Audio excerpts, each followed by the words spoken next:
Hola, ¿cómo están? Muy bienvenidos a este nuevo episodio de Emergencia 24/7. Espero que esta semana que estamos iniciando sea del todo provechosa para cada uno de ustedes y muchas gracias nuevamente por estar en la sintonía de nuestro podcast. Muy contento porque ya estamos casi cercanos a las 8.000 reproducciones solo y exclusivamente en Spotify. Te invito para que nos puedas seguir en nuestra cuenta de Instagram, ahí en Emergencia 24.7 Podcast, donde estamos publicando distinta información y vas a poder saber de qué van a tratar los episodios. En esta oportunidad les quiero hablar sobre la secuencia rápida de intubación. Es un episodio que tenía en mente hace bastante tiempo, pero no lo había podido grabar porque no sabía cómo abordarlo, pero ahora lo tengo claro. Vamos a hablar solo y exclusivamente de los pasos para lograr una secuencia rápida de intubación de la manera más segura y adecuada para el paciente.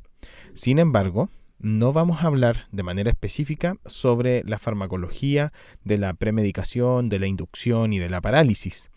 Sé que es uno de los temas que a la mayoría de las personas le gusta y quiere saber. Y para ello voy a preparar unas cápsulas en específico de algunos de los fármacos que considero son los más utilizados. De todas formas, puedes buscar en los capítulos anteriores de la primera temporada de Emergencia 24/7, donde ya tenemos algunas de estas cápsulas sobre el etomidato, el rocuronio, la succinilcolina. Pero vamos a preparar el resto. En esta oportunidad me quiero centrar en la visión global de cómo poder enfrentar de buena manera al paciente cuando vamos a hacer una secuencia rápida de intubación. Y lo primero, tal vez, sería describir cuáles son los objetivos, para qué vamos a someter al paciente a una secuencia rápida de intubación. Uno de los primeros objetivos podría ser disminuir la respuesta fisiológica del paciente a la laringoscopía y la intubación. El otro objetivo es lograr la intubación endotraqueal en el primer intento. Y el tercero es evitar la broncoaspiración del contenido gástrico. Cada uno de esos objetivos está buscando que nosotros podamos realizar un procedimiento de la manera segura para poder establecer una estrategia de ventilación y oxigenación acorde al paciente. Y ese, para mí, es el cuarto objetivo. Cuando sometemos al enfermo a una secuencia rápida de intubación, no es solo y exclusivamente porque no puede proteger su vía aérea. Hoy en día sabemos que de la mano tiene que ir la estrategia de ventilación y oxigenación del paciente. Entonces, si le quisiéramos dar una complejización a este concepto, vamos a adecuar un set de fármacos para las necesidades del paciente, seleccionando el mejor dispositivo que podamos brindarle al enfermo de acuerdo a nuestro nivel de entrenamiento, sabiendo que a posterior vamos a establecer la mejor estrategia de ventilación y oxigenación que el enfermo necesita. Pero bien, no nos desviemos del tema. Vamos entonces a resumir en las 7P los pasos que deberíamos cumplir para lograr estos tres objetivos de la secuencia rápida de intubación. El primero de las 7P es la preparación. ¿Qué entendemos por preparación?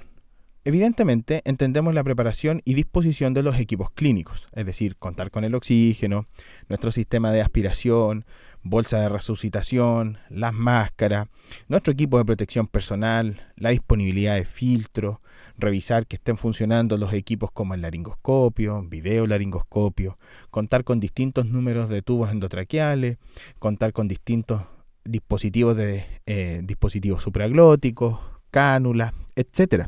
No me quiero detener en enumerar cada una de las cosas que sí o sí deberíamos tener. Cada uno de nosotros, en su distinto lugar de trabajo, sabe cuáles son los elementos que tiene para poder enfrentar una vía aérea. Sin embargo, me gustaría detenerme exclusivamente en dos puntos. Primero, lo importante que tiene que ver dentro de la preparación el entrenamiento del equipo.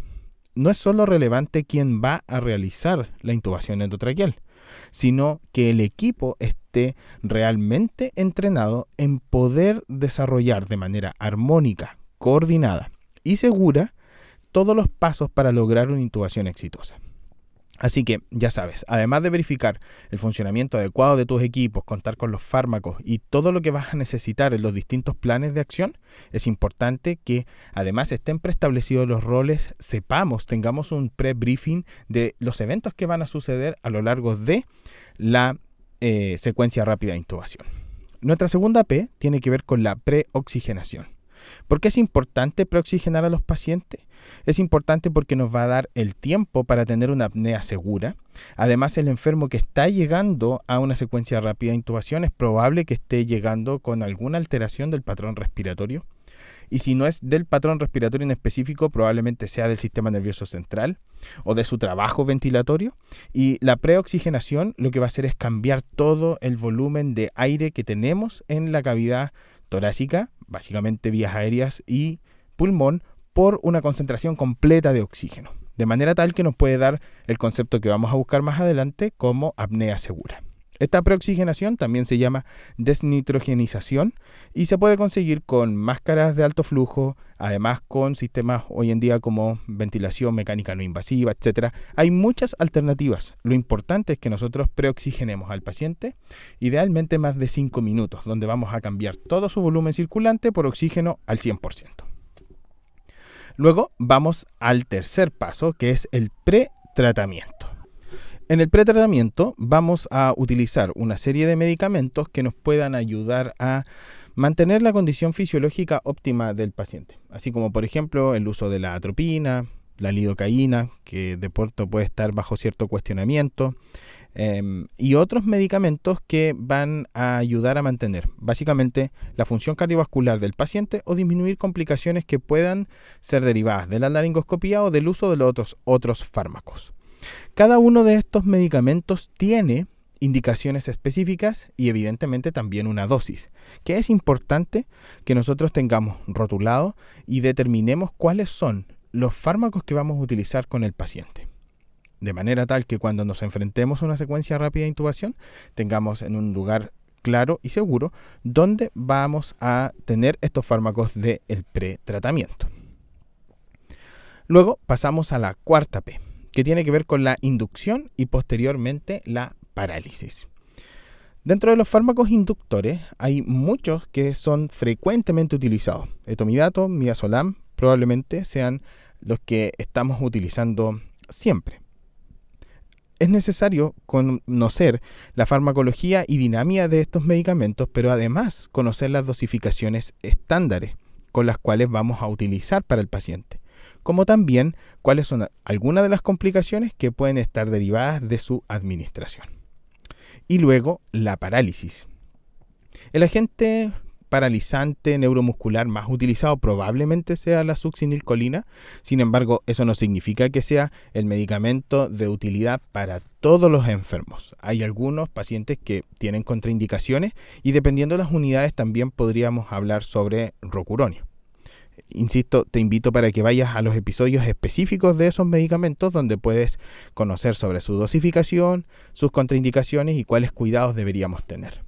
¿Qué punto es importante de la secuencia rápida de intubación entre el pretratamiento, la inducción y la parálisis?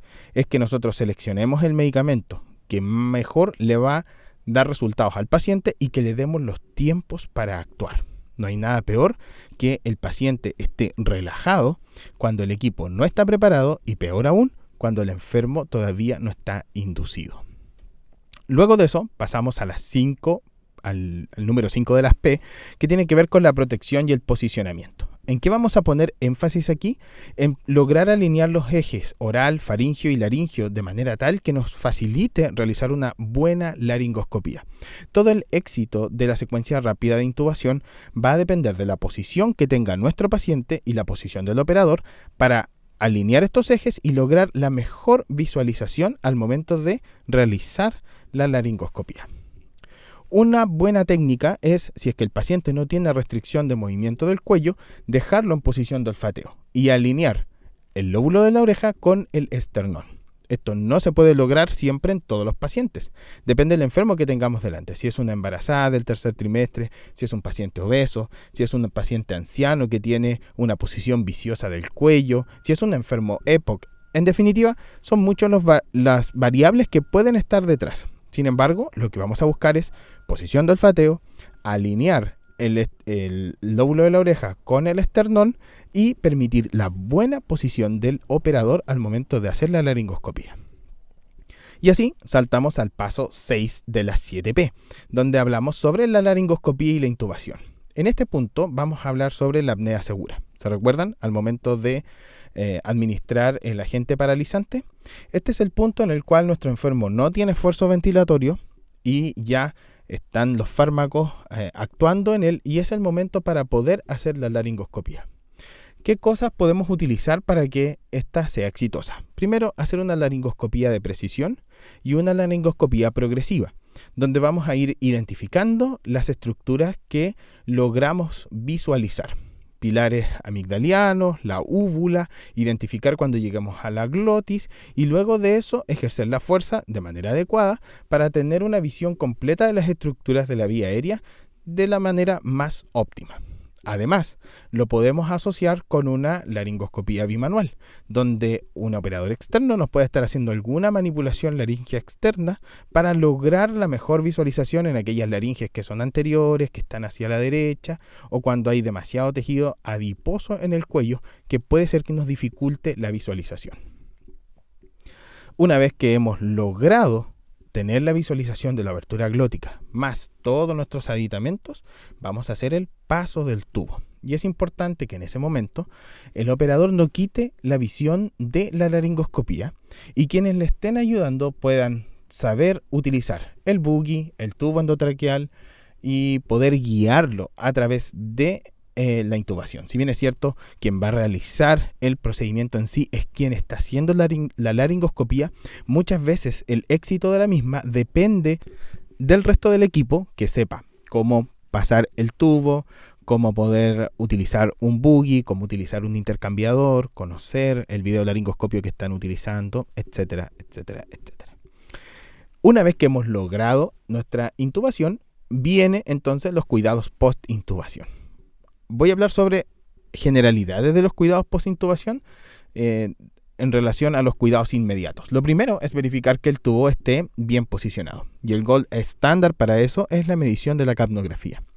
Si no tenemos la capnografía, los otros elementos son que el operador haya visto el paso del tubo a través de las cuerdas, la auscultación pulmonar, los detectores esofágicos, la ultrasonografía, etc. Hay muchas otras alternativas. Lo importante hoy en día es saber de que el gold standard es la capnografía para poder determinar de que el paciente está correctamente intubado. Luego de eso tiene que ver la fijación del tubo. Vamos a tener que dejar el tubo bien fijo a la cara del paciente, protegiendo las zonas donde se va a generar el apoyo. Nunca cercano al cuello, donde podemos producir colapso del sistema circulatorio que va en el cuello, las yugulares, ¿cierto?, las carótidas, sino que idealmente por prominencias óseas. Además de aquello, hay que medir la presión interna del CAF. Lo ideal es que ésta no supere los 30 centímetros de agua, porque sabemos que con presiones superiores se produce lesión del endotelio de la tráquea y con presiones inferiores el riesgo de microaspiración es muy elevado. Si el paciente no tiene alguna contraindicación específica para mantenerse en el decúbito dorsal, este es el momento donde nosotros tenemos que sentar a nuestro paciente. Posición semi-Fowler o Fowler es lo ideal.